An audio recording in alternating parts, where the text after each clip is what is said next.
Well, we were married in 1985, dated for 4 years, had John, and then added to the family with Kelcey. She was born in '87. She very much was a princess. She loved to dress up. She loved to play dolls and to play house and to have tea parties. She was an introvert, but once she felt comfortable, she was very outgoing and bubbly. She had an extremely infectious laugh. It would just come out, it just so full force. She and her sister have the same laugh. When I hear her sister, it reminds me so much of Kels.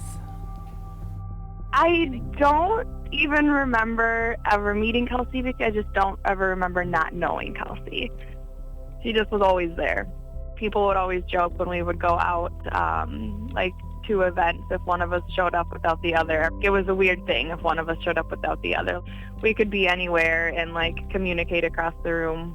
We just connected really well.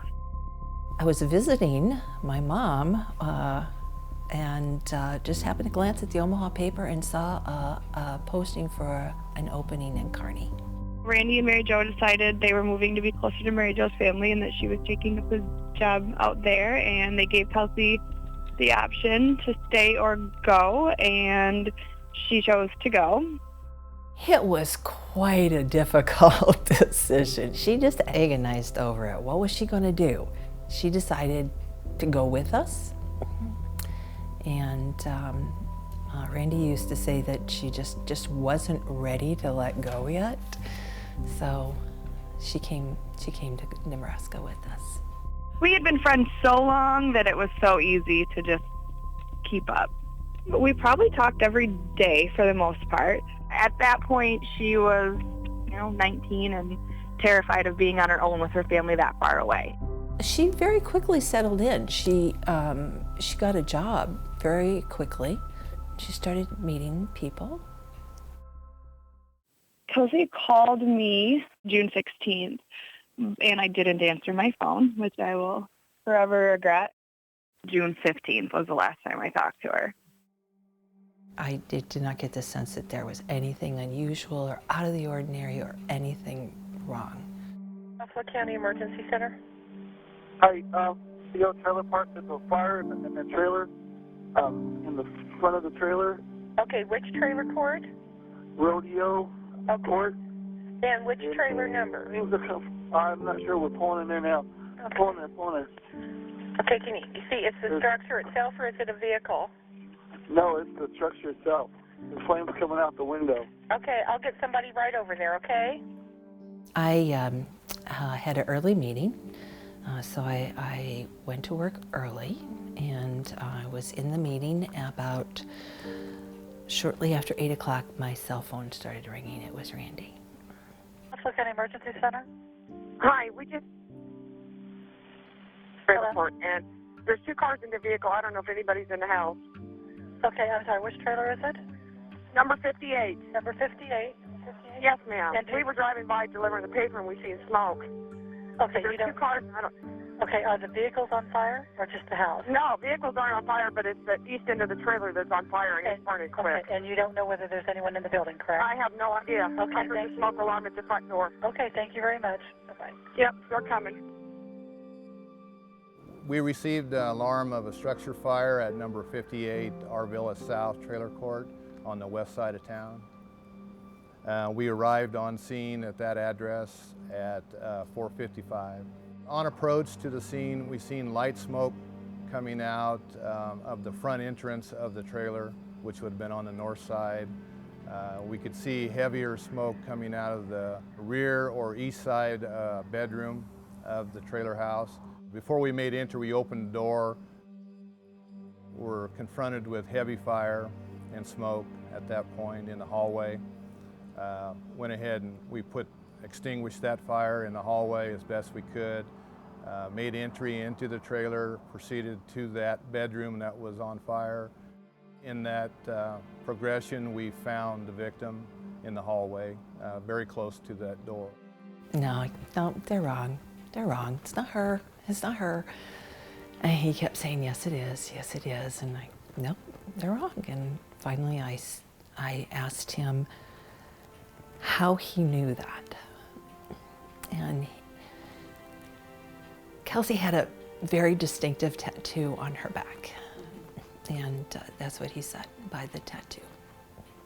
My mom had came up to my work and they had called me away from my patient, and my mom had let me know at work. I just remember not believing my mom and telling her that she must have been wrong. At that age, you still think you're invincible. So it was really hard to process.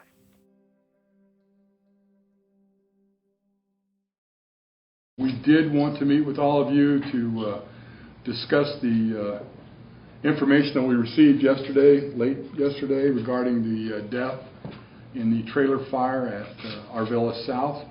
The person involved's name is Kelcey Fike. We do believe this is a homicide. That's how we're proceeding, and we are definitely looking for the assistance of the public with any information they might have. Thursday morning,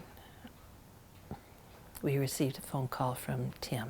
He asked us to come down to the police station, that he said they needed to talk to us right away.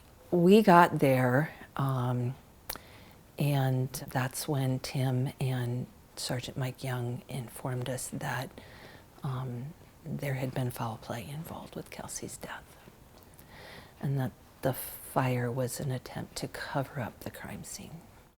Fire destroys just about everything. I mean, anytime you work with fire and try to solve a crime, it's very difficult. It has hampered us quite a bit in this case.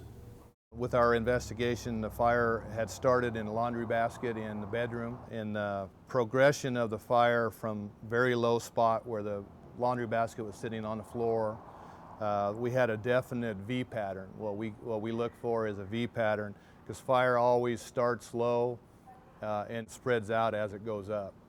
The autopsy did indicate, or did show, injuries from the fire itself. However, the cause of death was blunt force trauma to the torso and head area and strangulation. We're not going to go into exact type of strangulation, just that the cause of death was strangulation and blunt force trauma. It was total shock. I think at one point I just completely blanked out. I couldn't understand what they were saying. There were a lot of times during that period where I didn't understand what people were saying to me. I would have to turn to Randy and ask him, what did they say? At 20, I didn't really understand that those things actually happened in the world.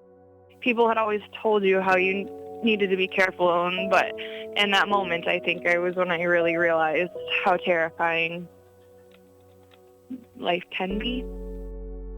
When you have the death of someone, you know, it's like it's a different phase or scope of your life.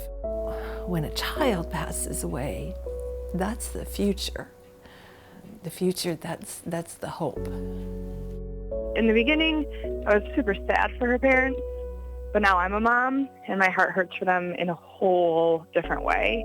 I would say in the last 10 years is when my life has really begun, like when I've really started to be able to experience life and build my family and build my home and do these things, and it's really put into perspective for me how much she missed out on and how much was taken from her and how young she really was at the time, and sometimes that makes it even harder. No part of me can comprehend how anyone could do something like that to anybody, let alone her. It's been 10 years. Some days it feels like every second of 10 years, and other days it feels like it was just yesterday. I would have thought by now that someone would have come forward with some information. I don't believe that something like this happens and absolutely nobody knows about it.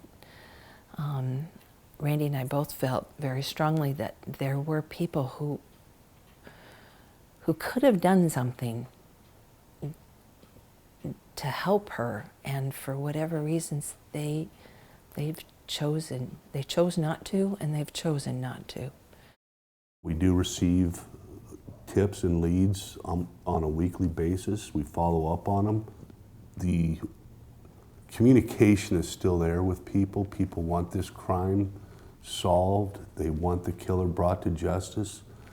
And the community's staying involved in it. And that's exactly what we need. We don't need this to be forgotten, pushed aside. We're not calling this a cold case. This is something that we work almost on a daily basis. I wake up every morning and I have to come to terms with the fact that my daughter was very brutally murdered. That's not going to change when they capture and prosecute the individuals responsible for this. That's still going to be the case. The level of violence that was inflicted upon Kelcey was absolutely extreme. And I don't believe that that kind of violence happens only once. They need to find the individuals responsible, and they need to get them off the street so that no other human being ever has to endure the pain and the terror that Kelcey did at the hands of these people. We always still believe that there's that person out there that knows what happened, knows what's going on, hasn't come forward. Either they're scared, I don't know, but they have that information and they're just not willing to share it. It's in God's hands, and eventually the individuals responsible will be held accountable for their actions. I just want it to happen before they hurt somebody else.